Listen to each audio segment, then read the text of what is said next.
హర్షద్ ఇట్రా. వస్తున్నా. ఇక్కడేం చేస్తున్నారా? నవాజ్ నిన్న నైట్ ఎక్కువ తాగున్నాడు రా, బాడీ డిహైడ్రేట్ అయిందని నిన్న నైట్ హాస్పిటల్ పిలుచుకుని వెళ్ళినా. వానికి హాస్పిటల్కి పిలిచిపోయినావురా?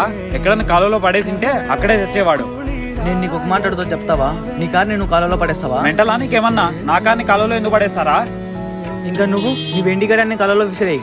నా కడియం నేనెందుకు పడేస్తాను? రే ఒకసారి ఆలోచించురా. నా ఫ్రెండ్ నాకు బంగారం వెండి ఈ కార్ కన్నా ఎక్కువ, అలాంటిది ఇలాంటి టైంలో ఎలా వదిలేయమంటావురా? వాడు ఎలాంటి ఆపదలో ఉన్నా నేను ఎప్పుడు వానికి తోడుగా ఉంటారా?